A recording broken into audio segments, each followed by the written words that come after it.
Welcome to viewers, সবাইকে শুভেচ্ছা জানিয়ে শুরু করছি আমাদের ইংলিশ লার্নিং এমএস চ্যানেলের ৫১তম ভিডিওটি।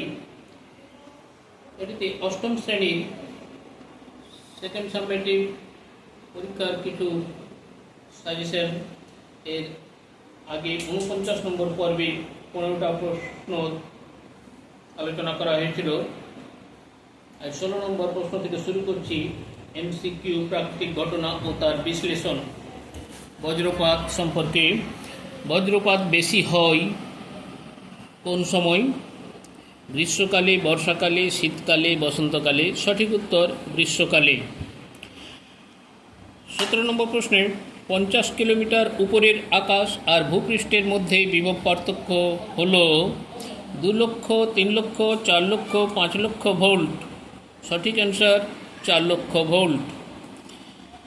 ১৮ নম্বর প্রশ্নে থাকছে বজ্রপাতের সময় উঁচু গাছের কাছে থাকা, পাকা বাড়িতে থাকা, জলাশয়ের ধারে থাকা, ল্যান্ডফোন ব্যবহার করা নিরাপদ। কোনটা নিরাপদ? সঠিক অ্যান্সার পাকা বাড়িতে থাকা।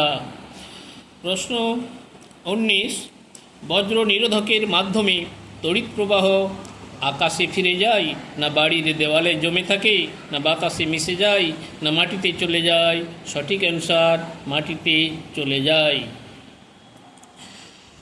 এই গেল ১৯টা প্রশ্ন এমসিকিউ থেকে। এরপরে আসছে শূন্যস্থান পূরণ করা। প্রথমে হিট বা তাপ অধ্যায় থেকে ১ নম্বর প্রশ্ন, কঠিনী ভবনে পদার্থের ড্যাশ কমে যায়। এখানে অ্যান্সার হবে ঘনত্ব কমে যায়। কঠিনী ভবনে পদার্থের ঘনত্ব কমে যায়। ২ নম্বর, গলনে অ্যালুমিনিয়ামের আয়তন ড্যাশ। অ্যান্সার বাড়ে। অ্যালুমিনিয়ামের আয়তন গলনে বাড়ে। স্পিরিট একটি ড্যাশ তরল। উত্তর হবে উদ্বায়ী। স্পিরিট একটি উদ্বায়ী তরল। তরলের উপরিতলের ক্ষেত্রফল ড্যাশ হলে বাষ্পায়ন দ্রুত হয়। তোমরা জানো তরলের উপরিতলের ক্ষেত্রফল বেশি হলে বাষ্পায়ন দ্রুত হয়। তারপর রাসায়নিক বিক্রিয়া থেকে থাকছে ১ নম্বর প্রশ্ন, সালোক সংশ্লেষে সৌরশক্তি ড্যাশ শক্তিতে পরিণত হয়। উত্তর হচ্ছে রাসায়নিক। সালোক সংশ্লেষের ফলে সৌরশক্তিটা রাসায়নিক শক্তিতে পরিণত হয়। ২ নম্বরে, খাবার সোডা NaHCO3 মানে সোডিয়াম বাইকার্বনেট একটি ড্যাশ যৌগ, আয়নীয় যৌগ। ৩ নম্বর, তরমুজের বীজে উপস্থিত এনজাইমটি হলো ড্যাশ। অ্যান্সার হবে ইউরিয়েজ। কোনো পদার্থে ক্লোরিন যুক্ত হলে ড্যাশ ঘটে।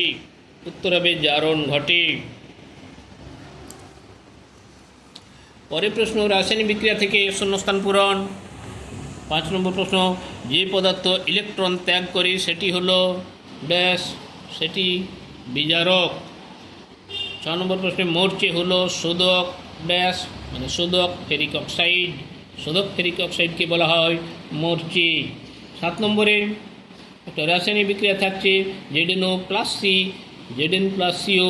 এই বিক্রিয়ায় কার্বন জারিত ও ZnO বিজারিত হয়েছে।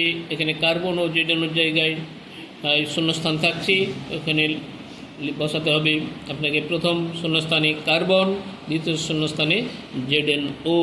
কার্বন এক্ষেত্রে জারিত হচ্ছে, কার্বনের সঙ্গে অক্সিজেন যুক্ত হয়ে কার্বন মনোক্সাইড তৈরি করছে, আর ZnOটা বিজারিত হয়ে ZnO থেকে অক্সিজেন বেরিয়ে গিয়ে জিঙ্ক পড়ে থাকছে। অক্সিজেনটা কার্বনের সঙ্গে যুক্ত হয়ে যাচ্ছে। যেহেতু অক্সিজেন এখান থেকে অপসারিত হচ্ছে, সেই জন্য ZnOটা বিজারিত হচ্ছে। CaCO3 1000 ডিগ্রি সেলসিয়াস তাপমাত্রায় CaCO3 মানে ক্যালসিয়াম কার্বনেটকে উত্তপ্ত করলে কি তৈরি হয়? CaO প্লাস CO2 মাইনাস তাপ। এখানে তাপ লাগছে, তাপ দিতে হচ্ছে, এজন্য এটা তাপ মচি রাসায়নিক বিক্রিয়া তাপ এটা শোষণ করে নিচ্ছে। মানে ক্যালসিয়াম কার্বনেটটা ভেঙে গিয়ে কি তৈরি করছে? ক্যালসিয়াম অক্সাইড, যাকে আমরা বলছি পোড়া চুন বা পাথুরে চুন, তার সঙ্গে কার্বন ডাইঅক্সাইড CO2। এই দুটো শূন্যস্থানে প্রথমটাই বসাতে হবে CO, দ্বিতীয়টাতে CO2।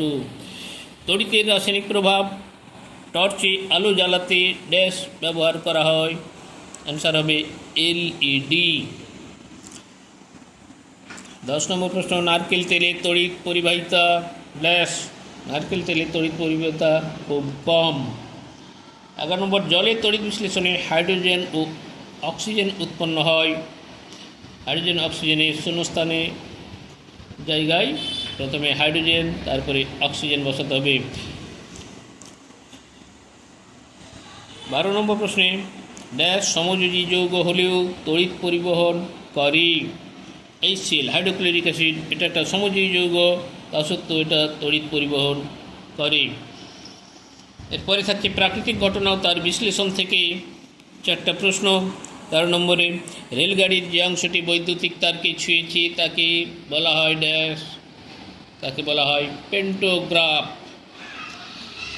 14 নম্বর, মেঘের নিচের দিকটা সাধারণত ড্যাশ তড়িৎগ্রস্ত হয়, অ্যান্সার হবে ঋণাত্মক, ঋণাত্মক তড়িৎগ্রস্ত হয়। 15 নম্বর, বজ্রপাত হলো শক্তিশালী ড্যাশ ক্ষরণ, অ্যান্সার হচ্ছে তড়িৎ ক্ষরণ।